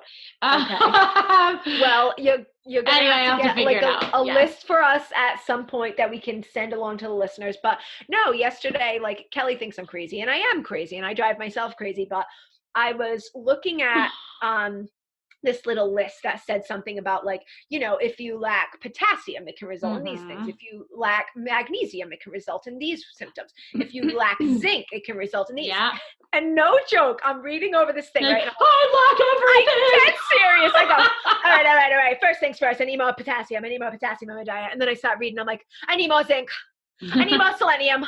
I need more magnesium. And Kelly's like, well, you just need everything? I'm like, well, yeah, I do. Well, sounds like I think do need most people in the U.S., from the research my uncle told me, though, is that like 85% of people are magnesium deficient. Like tons of people are. I worry, and you know, especially in this quarantine time where like, you know, you're like stocking up on groceries. You're not going to the grocery store very often. You're trying to I feel like we're not being as healthy as I not only need to be, but as I want to be, because like the first run we made, we were like, oh, everyone's clearing out the grocery store. So stock up on, dude, it's all pasta. The first night we got home, not a joke, we spent between $200 to $300, and that is not like us.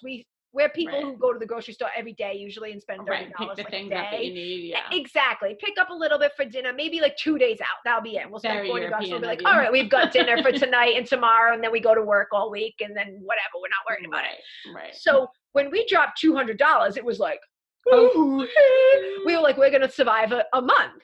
And it wasn't literally the next day. I was like, we have nothing. We have no food. We have nothing to make for dinner. Like, we need to go back out. Spent another $200. And that time we like got some frozen chicken, whatever was left. But honestly, people have just cleared out everything. So I feel like what we have left is not nutrient dense, you know? And I feel like even when I'm eating a salad, I have like a Caesar salad every day. A Caesar. What the fuck's nutritional? Okay, I got a little romaine. I love some them. Parmesan cheese and tomatoes. But they're not very nutrient dense, that's true. No, like I'm going to be eating a Nourish bowl every day of you should. And it's not that, like the shot I sent you earlier. Did you see it? Oh, the veggies and fruit that I had to like hand wash, craziness. Like, oh yes, it looked beautiful. It looked gorgeous. I was just like, let me swim inside. That's another reason I want to live at your house, because I know they're gonna make me really good food and good supplements. Yeah, so this is, I feel very grateful to be where I am right now. For people who don't know, my poops would be fleeking. My poops would be fleeking. My uncle even has a poop chart of like what it should. I want to see his poop chart. Can you send it to me? I'm very serious. I want to talk a lot about poop on my podcast. We'll bring people straight to this, because I got news for you. My sister would love to talk about it too. I know my poops are not where they need to be, and they have not been since my parasite and all my issues. Small changes test would really help. Like, I mean, I am not a nutritionist. I know. Sir, I am nothing. Like, I'm trying to get my own health on track, but I do have to say, being here is a huge catalyst for that too. What I'm fearful of now, and I know this is me being a hypochondriac for sure, and I read things and then I think, oh, that's me. But like today, and the reason it was substantiated a little bit was I ran into one of my good friends from high school at Jenny's wedding in Greece 2 years ago, coming up on 2 years ago, and she's a doctor, a medical doctor, graduated her doctorate from Harvard, a very fucking smart person who has since we were good friends, like in college, has come to have celiac, been diagnosed with celiac, blah, blah, blah, blah, blah, blah, blah. When I saw her, we discussed me having gotten my parasite and how I hadn't been right since. And she's like, a lot of people end up with autoimmune diseases that come out during, I don't know, something to do with the parasite and antibiotics and what that does to your systems inside, something that would have laid dormant otherwise has now introduced. So I wonder if I have an autoimmune disease. Kelly thinks I'm crazy, and I don't want to be crazy. No, I wouldn't say it's crazy, but I do think you should look into it, be proactive about, Yeah, it's just I gotta get rich first. No, but there's little things you can do, like little things that'll help, especially with that kind of stuff. So anyway, you and I can have a separate convo about that. All right, good. But I want you to send us the poop chart and and friends and podcast listeners. When we get a real podcast, we'll put links. We'll put links to any of the things that we talk about in the podcast below, and you will be able to get the poop chart as well. Perfect. Knowing your poop is very important to knowing what's going on in your life. It's so true. It's so true. Yeah. Very good. But I do have to say, like, bringing all these groceries home today in this COVID-19 fiasco, literally, I had the mask and I had the gloves and I went grocery shopping. Yep. Most people had gloves of some sort. Not many other masks. Some people would be like, I was fucking crazy, like made 3 steps. But I didn't care. I'm not fucking around. So. Right. No, I'm mad at people who are all up in your business. I'm like, just get away. Take this seriously. Why are you up in my shit? Because they're not taking it seriously. No, that's a huge issue that people are thinking, oh, well, it hasn't hit us yet. We'll be fine. If people are not listening to Governor Cuomo, they need to. The guy in New York, if you're not going to take Italy and China and South, if you're not going to take other countries' examples as a warning sign, fine. Look in your own country. Look at Seattle, Washington right now, and look at New York and California. But Seattle and New York right now, if people don't know, they need to know. Yes. Keep your ass at home.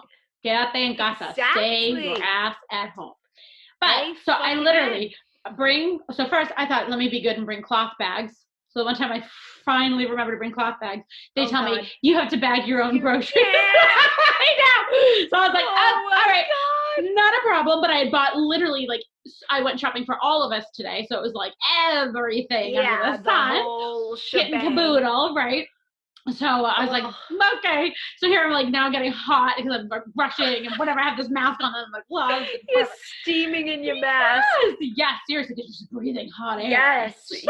I have one that I actually bought in Vietnam. I should show it to the viewers. It's pretty hilarious. It's like floral. It's a cloth mask. And Kelly went in the other day. He didn't want to compromise me. So he's like, you stay in the car. I will get the list of things that we need. Give me your mask. He put it on for 2 seconds. He hadn't even left the car. He's like, that is too fucking hot. There's no fucking chance I'm wearing the mask. And it was off with the mask. Well, and he wears glasses. So it was just steam. It was 1 second and he couldn't see out his glasses. He's like, this is impossible. No. And he asked me, he's like, is it hot in there? I'm like, I don't think so. No, I don't think so. He puts on, he's like, yeah, it's very fucking hot in there. What's happening? Oh, God. It's crazy. Then I get home. I'm like, okay, take the gloves off. I put all the groceries in the car. Then I take the gloves off and I throw them away before I get in the car. Yeah. And I drive home. I took everything out. I literally wiped down everything, disinfected everything before even bringing it in the house. Then brought all the fruit and veggies inside. And I had to derobe a little bit before I got there, wash my wallet down, all that. And then I brought everything to the sink, fruit and veggies, and washed them with warm water a little bit. Just warm which water? Sucks. Warm. Oh. Is this a supplement from your uncle? No. We all need to get the worm water. Folks, you heard it here first. Get your worm water. Oh my God. But it's crazy. And then going back over and just sanitizing things and so. No, it really is. And we've been trying to take the precautions, but I will say we haven't washed down all of our groceries and it concerns me. And that's what I said to Kelly. I said, it's not even, there's so many steps to it. Not only is the shopping nerve wracking and being out with all the people who are coming into my personal space. And it's stay the fuck away from me. Listen to the precautionary measures that we're taking. But beyond that, and what I've said to him, I said, people don't always just grab what they're buying and go. They touch to it. I'm guilty of it. I touch everything. If I touch something, especially not a fruit or something, but say a shampoo bottle. Right. If I want to smell a shampoo, I smell it. And then I close it, and then I say, but I don't want that one. I want the one behind it now that I haven't opened and smelled. Nothing's been affected. I know. I constantly, and you don't know who has it. And they may not know who has it. They may not know that they have it. So and that's the issue. That Trump, after learning don't everything even. I know, we can't even bring it. Let me just, can I say this? Did you hear that he said today something along the lines of like, don't worry, in 2 weeks we're gonna go all back to normal? Oh, he's been talking about that for like a day now or 2 days now. He's like thinking that we can't close everything down. Yes, motherfucker. Actually, he has his numbers and the economy, and he actually knows nothing about. We can't even. I can't. Now. I literally will go down that wormhole. My aunt and I tell you, it is like every time we sit down and we're watching the news, we're both just like, that dickhead, get the fuck off TV. Next level. It's truly next level bad. And oh my God, let's for just a quick second here. The other day when that news reporter gave him a fucking present wrapped up in a bow and said, "What would you offer to Americans who are scared in this time right now?" And he lashes out and he's like, "You're a bad reporter. Yeah. And it's like, I just handed you a fucking present wrapped in a bow. All you had to say was like, something nice, something comforting. Like, on one hand, it's comical just because it's so outrageous, but on the other hand, it's like I am irate every single day because he's so moronic that he's literally endangering so many fucking lives, and already has. Like, he's delayed us being where we should and need to be because he just didn't think it was a big deal based off his own anecdotal bullshit that he thinks he knows everything. He tries to speak for doctors. He tries to speak for military and people are dying now because they've taken his cocktail of malaria medication and fucking fish chlorophyll juice, whatever it is. I know. The idea that someone hasn't stepped in and taken him, like, he needs to be taken out of his role for so many leading up to this. Pre-pandemic was bad enough for the past 3.5 years, but now we're in a place where people are actually dying in the world, and you're just up here with no one above you able to say, wait a second, he's not spewing factual information, even though he acts as he is. Like, he's delusional. He's fucking delusional and self-aggrandizing and just the most horrible human being on the planet. Like, and he is the most horrible because he's the most powerful. Like, if you wanted to get off being your social, whatever you fucking were, celebrity stardom, fine, go be a celebrity fake rich asshole. Fine, you're not really harming anybody. Exactly. I'm sorry, how many times has he gone bankrupt? 6 times, but he's such a good businessman. Get the fuck out of here. I can't. So I just really hope that if anything, this has solidified his fate, that he will no longer be in office. I just really fucking hope so. I hope that the case isn't that all of his supporters and followers for some reason believe that he's doing good in this time, because let me tell you, if that's how they feel, they're the most moronic people as well. Sorry. I know that's okay. No, that's hard because I understand how people can or could have originally, thought he would have been a different sort of president. Right. He's something different. We don't want the same corrupt politics. He's a businessman. Maybe that's what even though in the primary he was grabbing pussies. He was grabbing pussies days before the election. Oh my God, I know. It's just, so that's what I mean. It's like, it's hard for me to I try to talk to people who do support him. We have a mutual friend who supports him, which drives me. I've got some friends, and every time I hear anything from them, I'm just like, can I throw you off a cliff yet? But anytime I've tried to get into conversations of how do you think, okay, can you please tell me how you think he has improved anything? And what and how? In what way? Factual information can you tell me? And there is never a single thing. And then, then it comes out as, oh, you're just a liberal and, you're elitist and whatever. And it's like, no, I'm going with the facts. Yes, the information that is there, not just following blindly to someone who really doesn't deserve my loyalty either. I think, unfortunately, that if anything positive does ever come, like, okay, we've locked down, we've shut down this, people are getting money, whatever it may be, I feel like his followers assume that was all him. He did that all. And I know because a very good friend of mine, on our group text chat the other day said after the first shutdown and and the announcement that like families were going to be getting $1,200 to $2,000 or whatever, you know, they're figuring and that out. is not everyone. And if you make a smaller amount, you don't get anything. So people who actually really need it get nothing at all. Great news. Yes.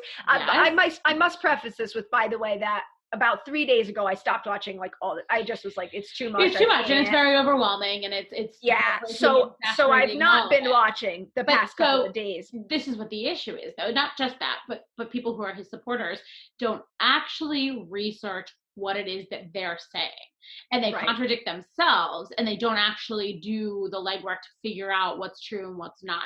Because even, for example, the bill right now that's in the Senate, or they're trying to pass, and it was denied by the Democrats, are trying to block it. It's because McConnell and all of his little cronies are trying to make it so that corporations are bailed out and it's not actual working people. And so the Democrats, they did block that. It's like, fuck you guys. People need this. How is it that he's going to pick whatever billion-dollar industry companies to receive the bailout funds from? But not their employees who work on the ground. It'll be for them and whatever they want to do with it for profit margins and for stock buybacks, as much as he says, I don't want that. I don't want stock buybacks. But you know they're going to fucking do that. And there's going to be a loophole. And that's what's going to happen. Exactly. So it's like, it just infuriates me because even the people that I love who support him, they don't do the research. They don't actually listen to facts. And so it's like, how can we move forward as a country if people aren't listening to actual factual information? Agreed. So it feels like at some point, if you do not want to inform yourself, then you don't deserve a stance in the political field. Then step out of it. That's fine. You don't want to vote. You don't want to inform yourself. You don't want to stay current on what's actually going on. Then do us all a favor and go be silent. Don't go to the fucking polls and vote for Trump, who you know nothing about and you think he's doing something over here. Right. I don't think people understand the people who support him, how close we are to where we could slip into a dictatorial or authoritarian government with him at the helm. Like he's already trying to potentially, there's people speculating that potentially he's going to try and postpone the November general election because of coronavirus. Can't happen. We have to mail. We could see all these things. We've talked about it for months over here. My brother Kelly and I, about seeing if it came to be that whomever the Democratic person, whoever won, that there was like a possibility that he just like won't leave the White House and that he he'll forge something. Then it would have to be a military coup because people that are. And these are the things like. Especially for listeners later on, whatever, I have just been living in Nicaragua for the past 3 years, and I wanted to get into all of this, but we just need like a deep dive with Savannah that's going to be like a 12-hour podcast series at like 2 hours air at a time or something. No, I thought we were going to get into that, but anyway. So just I at least have a very acute awareness as to how that happens from whatever kind of government you had into dictatorship, because that is where Nicaragua is now, and that's their biggest threat currently. They've been there for years, but it's been like a docile one up until 2018. And then 2018, there was a big political, peaceful protest against the government, and they essentially opened fire and started killing people and sequestering, stealing people. Shit. Just crazy. I lived there throughout the entire fucking thing. And now with this coronavirus pandemic happening, they have done nothing. They've taken 0 steps. They weren't even talking about it. They've not closed borders. They've not closed schools. They've not officially closed businesses. Businesses are taking it on themselves. In fact, they're doing the exact contrary. They are holding parades against the coronavirus. It's a love parade. Great. So kill everybody who goes to your parade because you don't realize it's spreading. Not only that, they are holding kids' days to get everybody to come out together, bring families, go enjoy the day together. They are sending government officials door to door, no mask, no gloves or nothing, to talk to people and be very close to them, talking about what to do for coronavirus. Which that's not the method. You can't do that method. In certain ways, I would get it if they wanted to go like put flyers up around the rural neighborhoods, because not everybody there's not cell phone, there's not running water, there's not, it's a different life. But going door to door to talk to people face to face and shaking their hands and trying to hug them, like, no. That's the exact opposite. That's how this spreads. Are you just trying to kill all your people off? I think they might be, quite honestly. There's literally, like, Tess, there's one really well functioning and like USA grade hospital in that country. All the rest are small local health centers. There are maybe 100 ventilators in that country, the entire country. God, 100. 100, and we don't even know if they function. Here today, Governor Cuomo in New York says they have 7,000 ventilators just for New York, but they need 30,000.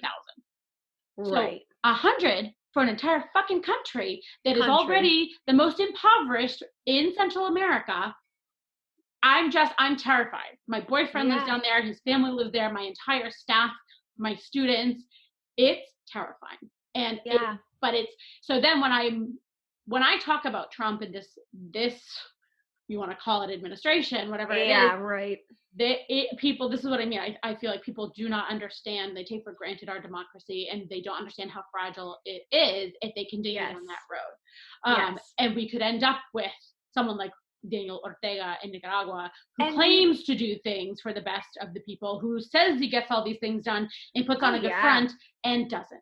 So he's just a showman. If he's anything like Trump, he's just a showman who people, he's got his, whatever it is, a quality about him that people are like, oh yeah, we want to watch this. Because they're very different people, but yes, he had originally back in the 70s been a part of the 5-member junta who took over the first dictator.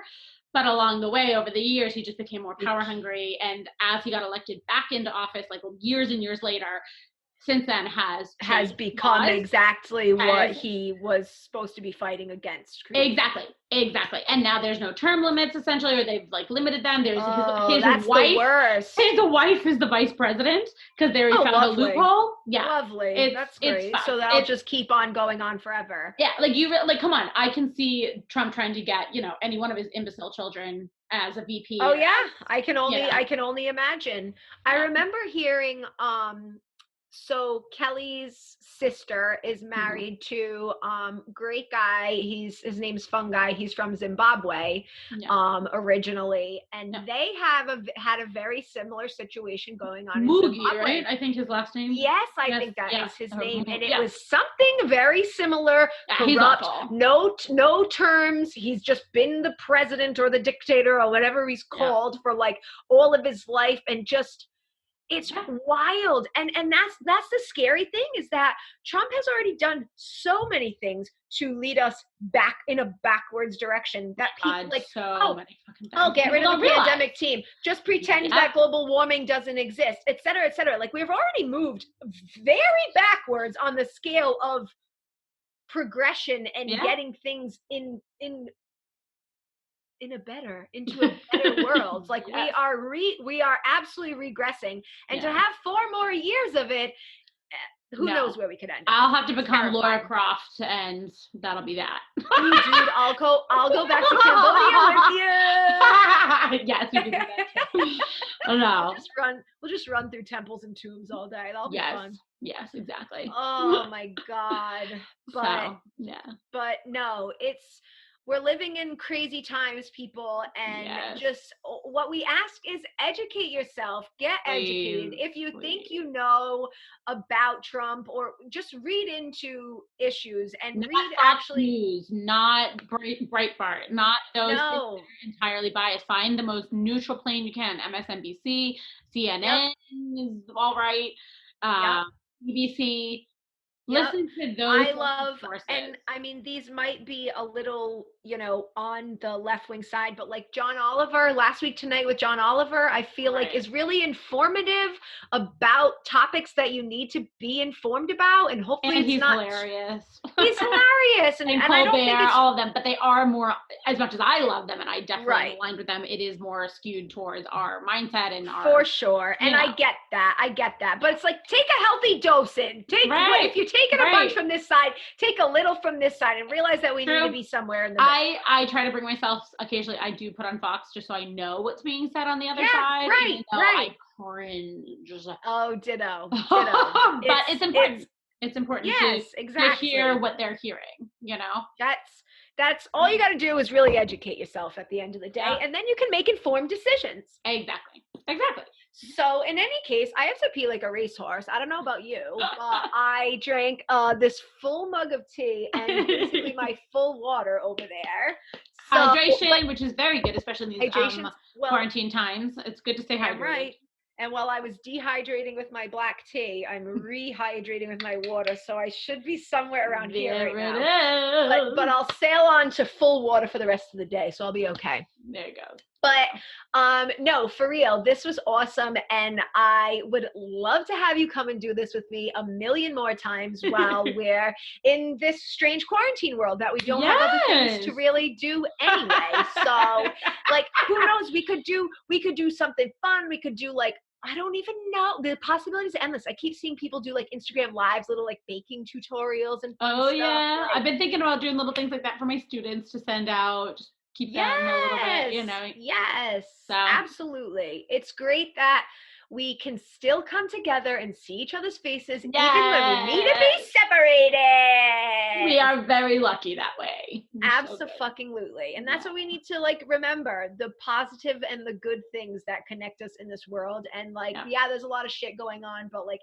if we stick together apart right now, then we're gonna fix this thing. Yes, for sure. What needed. You can love on people, you can talk to people. You know, there's a little meme that's like, conversations aren't canceled, love isn't canceled, self-care isn't canceled. Dancing, all of these music, nature. Like there's so much yoga, journaling, meditation. There's so much good and creative that can come out of this. And like as detrimental as this is to our society, I actually think that it could create a better future if we allow it to, and if we do appropriate work, and if we like take the things into consideration that will make a difference on the other end. And I even think just like us as people from the US and our culture of work, go. This is also a really amazing time that we've been, ironically gifted in a sense to rest. To come back to yourself of who you are as a person, not as a working entity. Like, and especially for people, I understand that people who who have lost their jobs in this, I have no idea what my future is going to be. Hopefully it'll work out. But at least for now, people who are here in the US, and if you are able to have some food in your fridge, you have your lights on, we are blessed. We truly are. And for those who are not, that is why what we're talking about being informed and using our voice and using our privilege to right those fucking wrongs, because it's not right. And we should be able to live in a nation that provides for its people and doesn't just talk about it. So use this time to, reconnect to yourself, to the people around you, to what it is you want for yourself and for our country and this world. Agreed. Savvy, I'm so glad that you left it on a really good positive note, and I feel like the people have hopefully, learned something, and at the very least, they're feeling inspired now. I feel like you left it on really positive and I appreciate you for that. You're so welcome, girl. And nice to meet you listeners, whoever will be out there in the ethos. They're coming in droves by the thousands, girlfriend. Just wait. I mean, the time will come at some point. We'll hear this. It may take time, but eventually they will. Okay. And okay, so tell them where they can find you. Do you want anybody to find you? If anybody ends up listening to this and listens to it in its entirety, thank you for listening to me, one of my best friends, rantings and ravings of really nothing in particular, but literally just two women in the world that love each other. And if you want to find me, I am not an influencer. I don't do any of those things. I have nothing to promote. But sure. I don't even know what my Instagram handle is. You don't have to if you don't want. you don't have to share your information with the world if you don't want to. They don't have to find you. You're mine, and I'll keep it for myself. If anybody's interested and would like to, we can put it in the link somewhere, but I really am not. Perfect. All right. Awesome.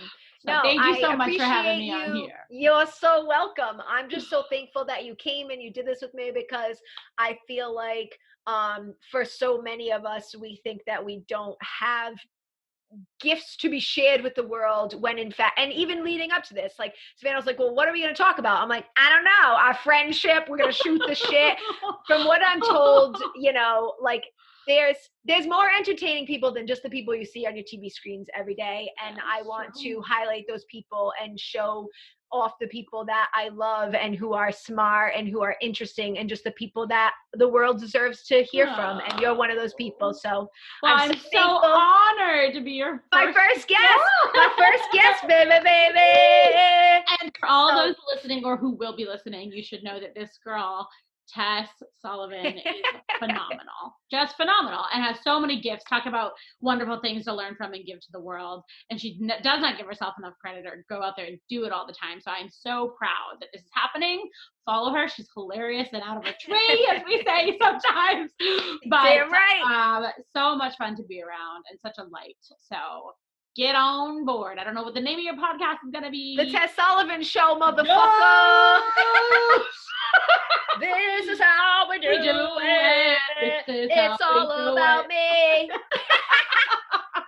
As you know, it's about you, but like, it's about me. Yeah. It's about Tess and then a sprinkle of other people. But it's okay, because people should get to know Tess. So Tess and a guest, motherfucker. Tess and a guest. Oh, man. No, love you so much. I am gonna go and pee. Yes. But text me later. Send me the poop chart. Will do. And snuggle Mr. Tuck's a little pop for me. You want to know what? They were both here. And then they both left the recording. At one point, I went to like get a tissue, and it scared Pop, and he was like, "I'm out of here." And I'm like, I thought they were gonna be like my little creepers here. And I was just gonna be like, Dr. Evil in my tooth. Someday they'll be here, and we'll show them to the people. But you know what a fun thing could be? If we do geography on the map, we do blind geography or something, or do like trivia geography. I thought we were gonna get to that today. Ooh, girl, where am I now? Am I in Salvador now? Right? No. Wait. Yeah. Oh no, here. No. Not here. El Salvador? No, Salvador, Brazil. Oh, Salvador, Brazil. Yeah. Bahia. Yeah, somewhere around there. Yeah. Yeah, this will be fun. And then I was like, El Salvador's in Central, babe. Namibia. Yeah. South Africa. Yep. Is this Madagascar or Mauritius? This is Madagascar. And I think it's Mauritius. I thought that was Mauritius. Maybe it's, no, I think it's Madagascar. Yeah. You know what this one is? India. No, this tiny island. Oh, wait, off of India. With a bad bitch that came from Sri Lanka. Yeah, I'm in the Tonka color of Willy Wonka. MIA. You could be the king, but watch the queen conquer. Yes! I was like, wait, I know it. Oh, you know everything. So, no, I don't. Savannah's been around the world, and next time, stay tuned next episode with Savannah, where we'll go over world geography, where she has been and where she plans to go next. Beep, beep, beep. Once we're out of quarantine.